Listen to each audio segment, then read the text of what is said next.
श्रीमद् भगवत गीता यथारूप अध्याय 18 उपसंहार संन्यास की सिद्धि श्लोक नंबर 12। अनिष्टमिष्टमिश्रं च त्रिविधं कर्मणः फलं भवत्यत्यागिनां प्रेत्य न तु सन्यासिनां क्वचित्।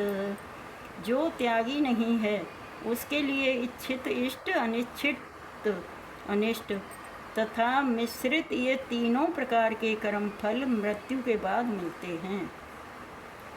लेकिन जो सन्यासी है उसे ऐसे फल सुख दुख नहीं भोगना पड़ता। तात्पर्य जगत गुरु श्रील प्रभुपाद जी महाराज की जय, गुरु महाराज की जय। जो कृष्ण भावनामय व्यक्ति कृष्ण के साथ अपने संबंध को जानते हुए कर्म करता है वह सदैव मुक्त रहता है। अतएव उसे मृत्यु के पश्चात अपने कर्म फल का सुख दुख नहीं भोगना पड़ता। पश्चैतानि महाबाहो कारणानि निबोध मे सांख्ये कृतान्ते प्रोक्तानि सिद्धये सर्वकर्मणां। हे महाबाहु अर्जुन, वेदांत के अनुसार सम्मत कर्म की पूर्ति के लिए 5 कारण हैं। अब तुम इन्हें भी मुझसे सुनो। तात्पर्य जगत गुरु श्रील प्रभुपाद जी महाराज की जय, गुरु महाराज की जय। यहाँ पर प्रश्न पूछा जा सकता है कि चूँकि प्रत्येक कर्म का कुछ न कुछ फल होता है तो फिर ऐसे यह कैसे संभव है कि कृष्ण भावनामय व्यक्ति को कर्म के फलों का सुख दुख नहीं भोगना पड़ता। भगवान वेदांत दर्शन का उदाहरण यहाँ यह दिखाने के लिए देते हैं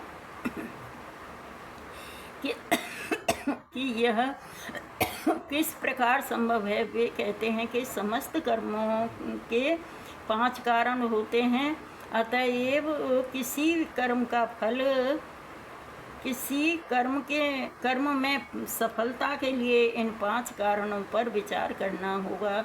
सांख्य का अर्थ है ज्ञान का आधार स्तंभ और वेदांत अग्रणी आचार्यों द्वारा स्वीकृत ज्ञान का चरम आधार स्तंभ है।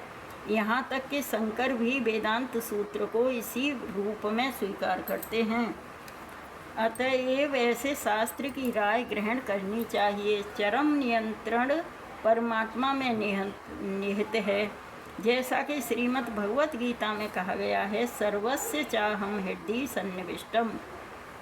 वे प्रत्येक व्यक्ति को उसके पूर्व कर्मों का स्मरण कराकर किसी न किसी कार्य में प्रवृत्त करते रहते हैं और जो कृष्ण भावना भावित कर्म अंतर्यामी भगवान के निर्देशानुसार किए जाते हैं उनका फल न तो इस जीवन में न ही मृत्यु के पश्चात मिलता है।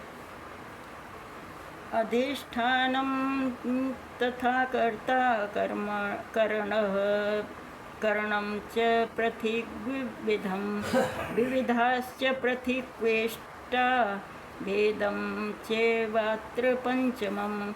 कर्म का स्थान, शरीर, कर्ता, विभिन्न इंद्रियां, अनेक प्रकार की चेष्टाएं तथा परमात्मा, ये 5 कर्म के कारण हैं। तात्पर्य जगत गुरु श्रील प्रभुपाद जी महाराज की जय। अधिष्ठानम शब्द शरीर के लिए आया है। शरीर के भीतर आत्मा कर्म करता है जिससे कर्म फल होता है। अतएव यह कर्ता कहलाता है। आत्मा ही ज्ञाता तथा करता है। इसका उल्लेख श्रुति में है। एष ही दृष्टा स्त्रष्टा प्रश्न उपनिषद 4.9 में। वेदांत सूत्र में भी ज्ञोत एव 2.3.18 में तथा कर्ता शास्त्रार्थ वत्वाद 2.3.33 में श्लोकों से इसकी पुष्टि होती है। कर्म के उपकरण इंद्रियां हैं और आत्मा इन्हीं इंद्रियों के द्वारा विभिन्न कर्म करता है। प्रत्येक कर्म के लिए पृथक चेष्टा होती है लेकिन सारे कार्यकलाप परमात्मा की इच्छा पर निर्भर करते हैं जो प्रत्येक हृदय में मित्र के रूप में आसीन है। परमेश्वर परम कारण है। अतएव जो इन परिस्थितियों में अंतर्यामी परमात्मा के निर्देश के अंतर्गत कृष्ण भावनामय होकर कर्म करता है वह किसी कर्म से बंधता नहीं। जो पूर्ण कृष्ण भावनामय है वे अंततः अपने कर्मों के लिए उत्तरदायी नहीं होते। सब कुछ परम इच्छा परमात्मा भगवान पर निर्भर है।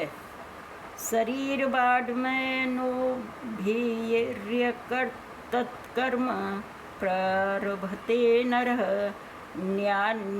न्यायं वा विपरीतं वा पश्येते तस्य हेतवः।